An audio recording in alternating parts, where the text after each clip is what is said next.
Baik, terima kasih kesempatan yang telah diberikan kepada saya untuk mempresentasikan hasil diskusi kami dari sini dengan judul pemasaran bisnis ke bisnis atas nama Impian Berkat Baru NPM 2332 Fakultas Pertanian semester 7. Namun ada beberapa judul saya yaitu LC10 Webstar dan model pusat pembelian dan kerangka jaringan pembelian lama. Model perilaku pembelian organisasi Webstar. Model kompresif perilaku pembelian organisasi dikembangkan oleh Webstar dan jaringan pembelian. Model ini mempertimbangkan 4 rangkaian variabel. 1. Lingkungan. 2. Organisasi. 3. Pusat pembelian atau atas kekuatan kelompok. 4. Individu. Di sini ada data untuk variabel lingkungan. 1. Fisik, teknologi, ekonomi, politik, hukum, dan budaya.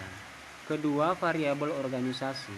Di variabel organisasi ada 4 manfaatnya, yaitu struktur, teknologi, tujuan dan tugas, dan orang-orang aktif.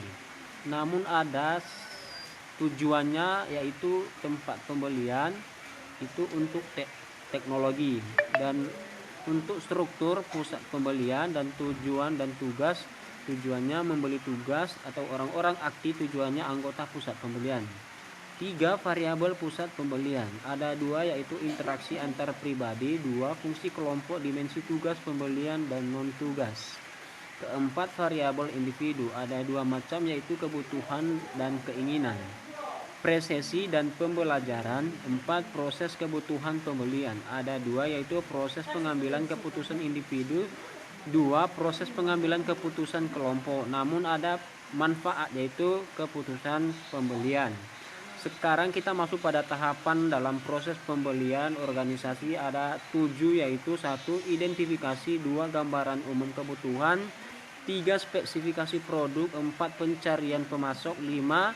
Perolehan dan analisis proposal, 6. Pemilihan pemasok, 7. Pemilihan pesanan rutin. Sekarang kita masuk pada pusat pembelian. Namun ada pengertiannya, yaitu pusat pembelian adalah semua anggota organisasi yang terlibat dalam proses pembelian produk atau jasa tertentu.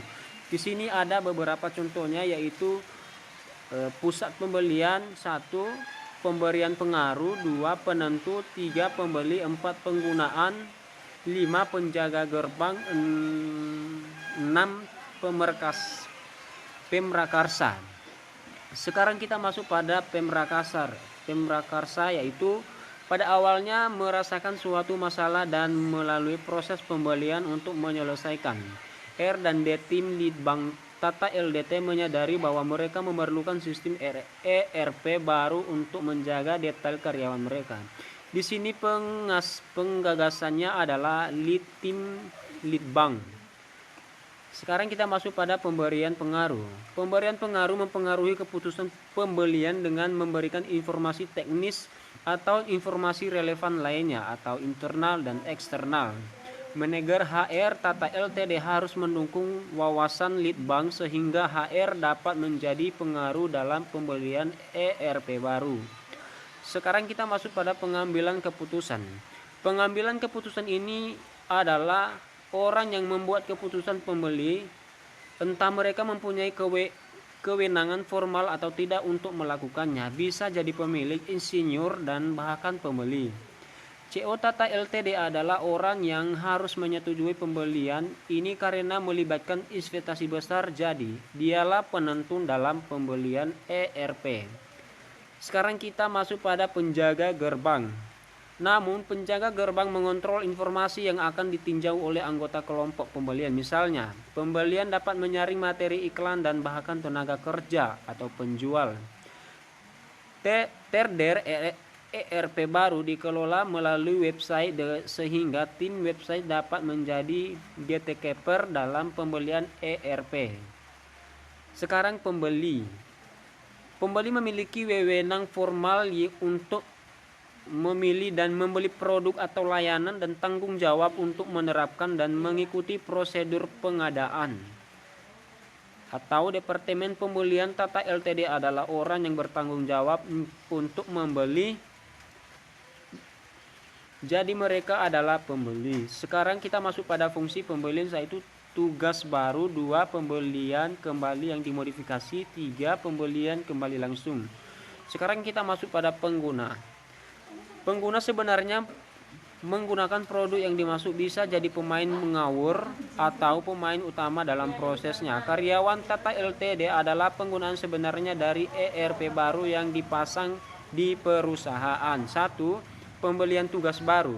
Ini adalah pembelian yang dilakukan untuk pertama kalinya. Ini mungkin pembelian yang paling rumit, bisa berupa apa saja mulai dari barang khusus yang diminta pelanggan dan tidak dibawa oleh toko hingga peralatan manufaktur yang rumit untuk digunakan dalam otomatis produksi. 2. Pembelian kembali yang dimodifikasi. Dalam situs pembelian yang dimodifikasi, pembelian mempunyai pengalaman membeli barang atau jasa. Namun beberapa aspek pembelian berubah seperti spesifikasi produk, harga, syarat pembelian berubah seperti spesifikasi produk, harga, syarat pembelian dari vendor baru.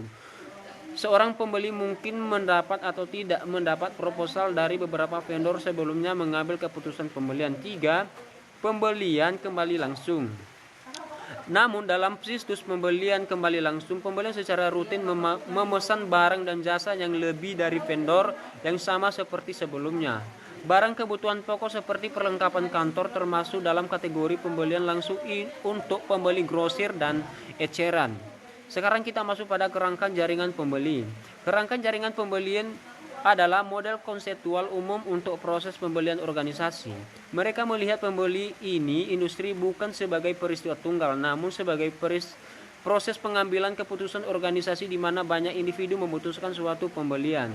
Di sini ada datanya, yaitu dari tugas, pembeli yang dimodifikasi, pembelian kembali langsung. Di sini ada beberapa, yaitu antisipasi atau pengenalan terhadap suatu masalah atau kebutuhan dan solusi umum.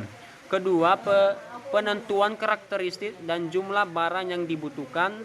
3. Deskripsi karakteristik dan jumlah barang yang dibutuhkan. 4. Pencarian dan kualifikasi sumber potensial. 5. Akuisisi dan analisis proposal, evaluasi proposal dan pemilihan pemasok. Selanjutnya pemilihan rutinitas pesanan. Selanjutnya umpan balik dan evaluasi kinerja. Sekarang kita masuk di revolusi konflik rasional. 1. Pecahan masalah ketika ketidakkesepakatan disebabkan oleh perbedaan harapan. Cari 2. Persesuaian. Jika konflik di antara para pihak terutama disebabkan oleh ketidakkesepakatan mengenai beberapa kriteria khusus yang digunakan untuk mengevaluasi pemasok, walaupun terdapat kesepakatan mengenai tujuan atau sasaran pembelian pada tingkat yang lebih mendasar, tidak rasional. 3. Tawar-menawar. Hal ini terutama berlaku sehubungan dengan keputusan pembelian yang unik atau baru terkait dengan item belanja. Model konflik tersebut diselesaikan bukan dengan mengubah perbedaan kepentingan relatif dan dari tujuan pembelian atau sasaran perbedaan kepentingan individu yang terlibat, namun melalui proses tawar-menawar. 4. Berpolitik. Perbedaan bukan hanya karena tujuan tetapi juga gaya pengambilan keputusan, biasanya karena ketidaksukaan sebagian orang. Sekarang kita masuk pada faktor situasional. Hal ini mengucap kondisi ekonomi sementara seperti pengendalian harga, resesi atau perdagangan luar negeri, pemogokan internal, pemogokan kerusakan mesin, dan kejadian terkait produksi lainnya.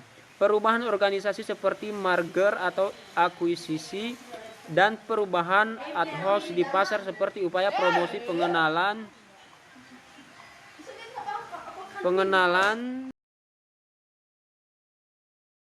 industri pemasok. Sekianlah hasil prestasi saya. Terima kasih.